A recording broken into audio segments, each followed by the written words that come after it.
Now, today we will continue our nephron physiology section. In initial lecture, we have talked about the all mechanism, what is going on in the PCT, proximal convoluted tubule.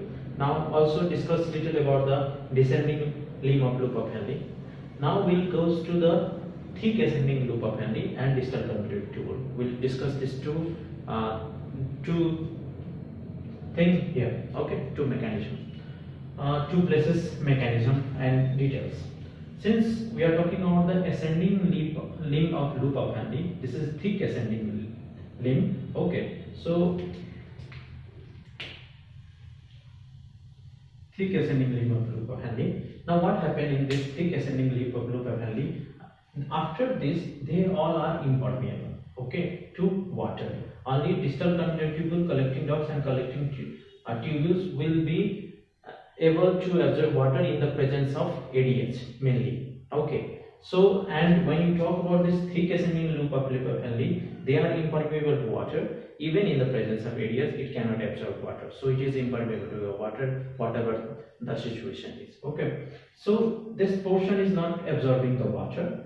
This is your lumen where the urine is passing. This is your cell, and this is the interstitial blood space. Okay, when urine is passing through this, then from urine, sodium chloride, sodium, potassium, and 2 chloride, its solid form is absorbed by this co-transporter pump. Okay, from this urine, we found that sodium, potassium, and 2 chloride has been absorbed. Now, what happens when this is absorbed? There maintain of hypotonicity. There will be a decrease in solute content in your urine, and your urine concentration hypotonicity will be maintained, will be formed. Now, once this sodium, potassium, and 2 chloride absorb this, it goes into the cell. Why it absorbs? Because they are in basal. This is the luminal surface, luminal border. This is basolateral border, as in previous proximal convoluted tubule, and later also we'll found this sodium, potassium, ATPase dependent form in the basolateral membrane, in the side of the blood. This is the urine where it is passing. This is the blood vessel where interstitial fluid is present, and this is your tubule. This is your tubule, urine is passing. This is the cell of the tubule. Okay, so sodium is getting absorbed into the blood, and potassium is coming into the cell. Since there is a lack of sodium, now the sodium, potassium, 2 chloride pump will also help contribute the sodium of the cell. So sodium, potassium, and 2 chloride has come into the cell, and this solute concentration in your urine has been decreased. Now the point is that when this comes in here, sodium, potassium, and 2 chloride come here, then potassium, actually this is also putting potassium in the cell, there is also potassium in the cell, so potassium will be increased. Okay, and from that, due to the increased potassium, this potassium will be passed into the interstitial blood by the diffusion occurs through the electrochemical gradient, and some of it comes out into the lumen. When it comes out into the lumen, it creates the positivity. Okay, and when positivity is created, then magnesium and calcium are absorbed through this paracellular space. This is cell. The space between the two cells is called paracellular space. So when this pump has put the sodium, potassium, 2 chloride into the cell, the potassium has been increased into the cell, because here from here also this potassium is coming. Some of the potassium will be absorbed down the electrochemical gradient through this channel. Some will come out and create the positivity into the lumen. Once the positivity is created, this magnesium and calcium will come out, will be absorbed from the paracellular space. There is no any pump for absorption of calcium and magnesium in your thick ascending loop of Henle. Thick ascending loop of Henle. So your magnesium and calcium will be absorbed. This is normal mechanism. Okay, now what happened? Now, when we are going to use any diuretics, this pump, sodium, potassium, 2 chloride pump, will be inhibited by your loop diuretics. So when you use loop diuretics, now this pump is inhibited. Since this pump is inhibited, what will happen? This pump is inhibited. This pump is inhibited. Since this pump is inhibited, now no sodium, potassium chloride is going on. This is passing into the urine. Since no sodium, potassium chloride is going on, there will be no more increased potassium here. No more increased potassium. The potassium will not be come out through this channel into the outside to create the positivity. You will say that why there is this potassium will come. The potassium and sodium is actually neutralized, the charge has been neutralized, which is called chloride. Here 2 chloride, sodium, potassium has been absorbed. You are understanding that? So the positivity will be maintained only if they get absorbed into the cell and leak out. This sodium potassium will not make a positivity for absorption of your calcium and magnesium. Since it is inhibited, now these charges are being neutralized by each other. So now there is no positivity in your lumen, and since no positivity is in the lumen, this calcium and magnesium will be not absorbed. Okay, so when we are using loop diuretics are furosemide diuretics, that is furosemide, torsemide, okay, ethacranic acid. These are the your loop diuretics. Okay, so when you are going to use your loop diuretics, then this pump is inhibited, and this, as this pump is inhibited, also inhibit the absorption of magnesium and calcium. So what will be the so first of all, you think what are the uses? Since sodium and potassium and 2 chloride has been not be absorbed, so sodium has been not absorbed. Since sodium comes normally stay with water, so there is no absorption of sodium and water. Since sodium and water has been excreted, it will help in, sodium helps in hypertension, so it will help you manage in the hypertension. When the sodium is excreted from your body and water, then hypertension, it will be used for managing hypertension.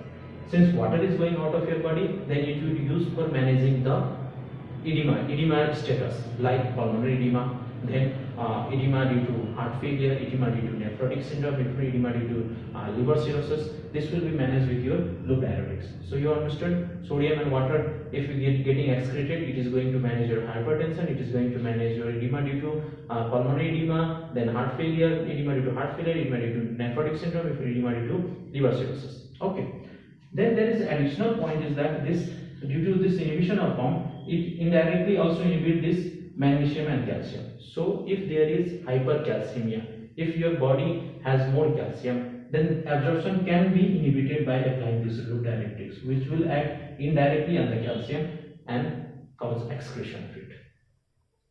So you have understood the pump and what are the use that can be made by your loop diuretics.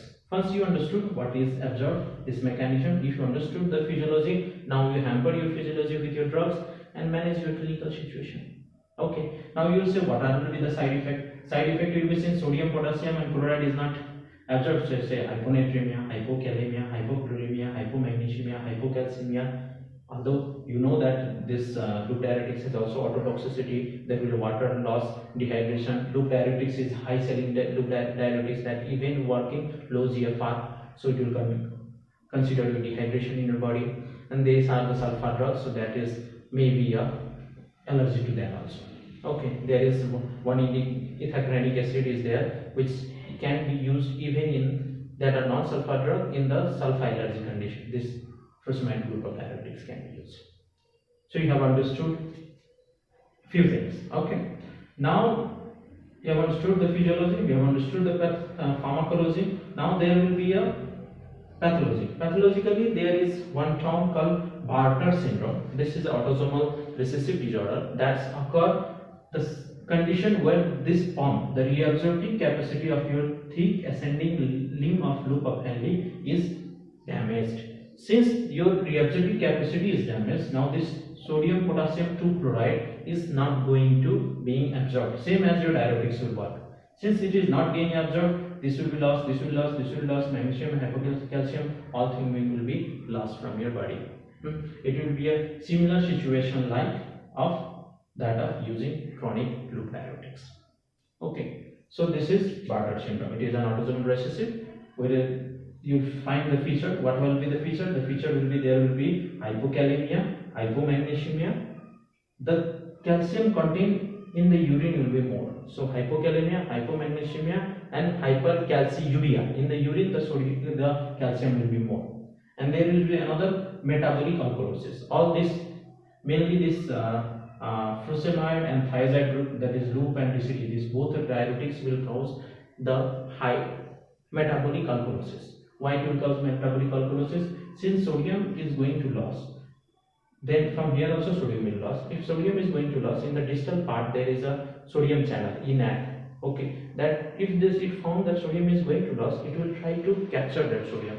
When it is absorbed that sodium, in exchange of it has to release something, and that initially it released the potassium. Since potassium is also low in your urine, now your body have low potassium. So in chronic condition, if so potassium is also low, then what left part of your collecting ducts and collecting tube will do? It will absorb sodium but excrete not.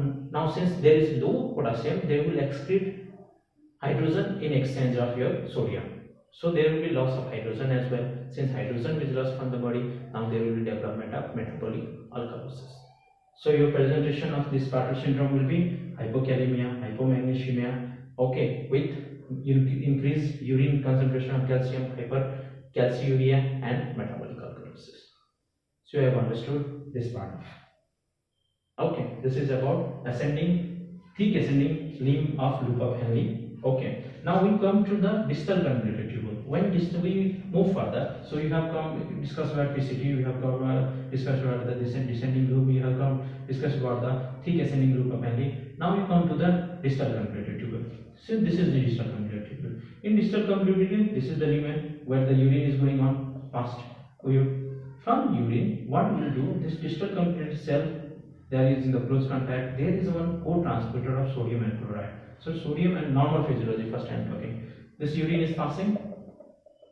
Now from urine, the sodium and chloride will be absorbed. So more solute content will be absorbed from here. Okay, because if you talk about no diuretics has been used, then normal daily life, what happened here? This sodium, potassium, chloride is also absorbed. This is normally occurring. Same urine was hypotonic, it was passed down, it has passed. Now it passed into the distal convoluted tubule. In distal convoluted tubule, what is happening? Your sodium and chloride is getting absorbed. From hypotonic, more sodium and chloride is absorbing, and your hypotonic is further hypotonic. Your urine become further hypotonic. And how it's get hypertonic is only in the collecting ducts and collecting tubules by countercurrent mechanism, that is medullary hypertonicity, that I have explained in your countercurrent mechanism lecture. You go and it is in the playlist, go and see it. Okay, so now let's focus on here. What happened? Urine is passing, sodium and chloride from your urine is absorbed. Why it is absorbed? You know that this is the luminal membrane, this is the basolateral membrane. From basolateral membrane there is a sodium potassium ATPase form. This is pumping out the sodium into the blood, into station, and pumping in the potassium. Since sodium is deficient over here, then what will do? This sodium and chloride co-transporter will help to absorb the sodium and chloride and bring it into the cell. So there will be a relative deficiency of sodium which will be fulfilled from your urine, and it is getting absorbed. By this mechanism, your sodium and chloride is getting absorbed into the cell.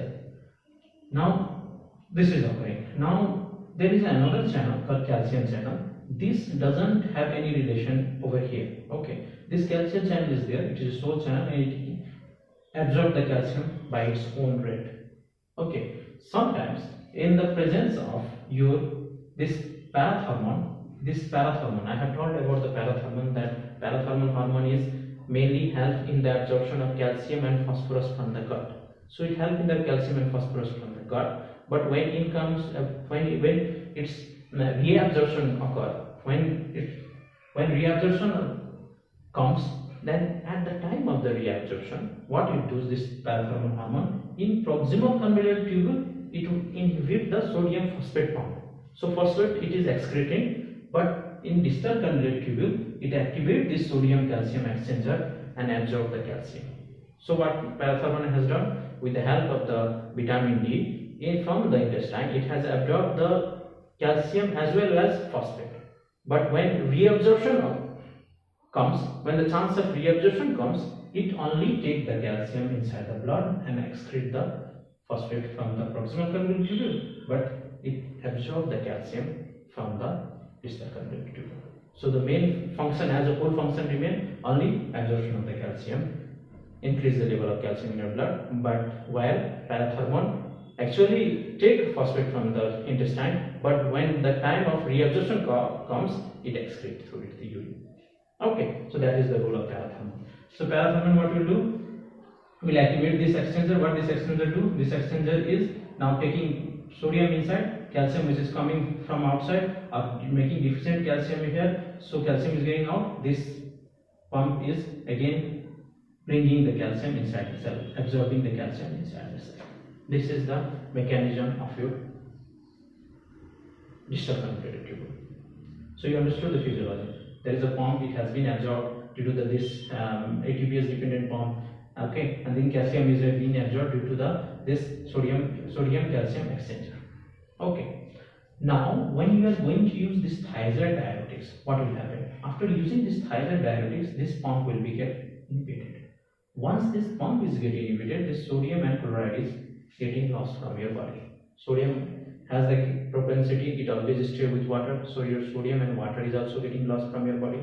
Now since sodium and chloride with water is getting lost, since they are getting lost, you can use this thiazide diuretics for management of your hypertension, heart failure. Okay, two conditions you can manage. Then let's talk about this calcium. This calcium, since you have inhibited this sodium and chloride, so no extra sodium is coming into this cell. Now this pump, what is doing? It is pumping out the sodium out from the cell. So there is deficiency of this sodium in your cell, which was initially fulfilled by this co-transport when the diuretics was not there. Now this co-transport is inhibited, no sodium is coming out despite this pump is active because it is ATP dependent. So sodium is deficiency in your cell. Now since sodium is deficiency and you cannot take from your urine because this pump is inhibited, now what you will do, this pump, despite in the presence, if there is no presence of parathormone also, then also due to the deficiency of this sodium, it is get pumped in from this sodium calcium exchanger of interstitial blood.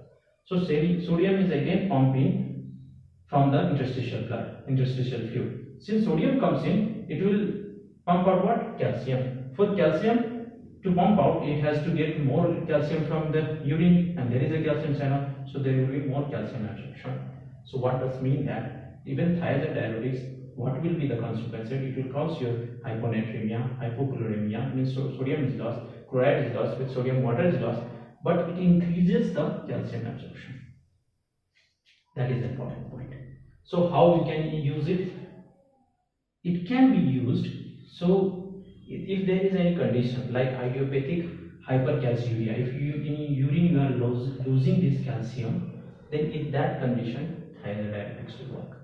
If the patient is having low calcium in the blood, suppose osteoporosis is there, then in that condition also thiazide will work. So what are the indications of thiazide? From sodium and water, you have managed heart failure, you have managed hypertension. From this mechanism, this pump mechanism, this exchanger and calcium, this whole play a role to absorb the calcium. So you can manage the idiopathic hypercalciuria, urine loss of the calcium. Even you can manage the osteoporosis. And another important point is, if a patient has renal stone, so renal stone due to calcium. Now if renal stone is in the lumen, here is in the your renal stone. Now if you are using nothing, then what happens? This calcium will not be absorbed more. It will absorb at its rate, but some of the calcium will get excreted and it will get deposited and form a stone. Okay, so in a renal stone disease, if some person has renal stone, then also this thiazide diuretics can be useful. If you have to give a diuretics in a renal stone patient, and if you have to choose between this thiazide and furosemide diuretics, then what you will choose? That is very important to understand. It may be asked in some way. Okay, so there is a renal stone. In this this is ascending loop of henle. Furosemide, what have I done? This inhibited this pump. After inhibition of pump, this potassium doesn't come out. So this magnesium and calcium is not absorbed. So calcium is excreted out. Now if there is a stone and if this calcium is more excreted in the urine, that will get deposited. So furosemide group of diuretic also has increased renal stone, chances of renal stone. Or you will not give this furosemide group of diuretic in the renal stone patient, rather you give thiazide group of diuretics. Okay, you have I think you have understood. And this two part, that is the ascending loop of henle and distal cumulative loop, are the major portion of the diuretics. Okay, you understand the physiology, then you understand the pharmacology, and pathology is just about one more thing, is that Gitelman syndrome. It is Gitelman syndrome is same. In PCT you have a syndrome called Fanconi syndrome, where there is in PCT there is no absorption problem, that is Fanconi syndrome. In thick ascending loop of henle, if the absorptive problem is there, it is known as the Bartter syndrome. If the absorptive problem is in the DCT, distal cumulative, it is known as the Gitelman syndrome. Okay. How will differentiate between Gitelman syndrome and Bartter syndrome? The difference is that in this condition there will be hypokalemia. Here will also be hyponatremia, hypokalemia. Here will also occur the hypokalemia, because if sodium is lost, then in distal part, the distal part pump are there, they will try to absorb the sodium. In exchange of that, they will lose the potassium. So hypokalemia will be there. Okay, hypokalemia will be there. Both hypokalemia, hypo. Okay, so there will be hypokalemia. Okay, even there will be hypomagnesemia in this. Okay, then there will be metabolic alkalosis. This is metabolic alkalosis. Both have metabolic alkalosis. I have explained the metabolic alkalosis, why it occurs. This sodium will be lost if there is chronic loss. Then at the point when the body feels that it has excreted the potassium, there will be hypokalemia. Then later it will start to excrete hydrogen. So if hydrogen is excreted, then there will be a condition called metabolic alkalosis. So both metabolic alkalosis will occur, both hypokalemia occur, both hyponatremia occur. But the difference is that this calcium, if you are giving thiazide diuretics, more calcium is absorbed. If you are giving loop diuretics, more calcium is excreted. So in case of this group, the Bartter syndrome, there will be hypokalemia, hypomagnesemia, metabolic alkalosis, but hypercalciuria, calcium will be more in the urine. Whereas in case of this Gitelman syndrome, there will be hypokalemia, metabolic alkalosis. Okay, but the calcium content will be less calcium. From this calcium content of the urine, you can differentiate the Bartter syndrome of Gitelman syndrome. Okay, I hope this you have understood clearly, and further part we will discuss in next lecture.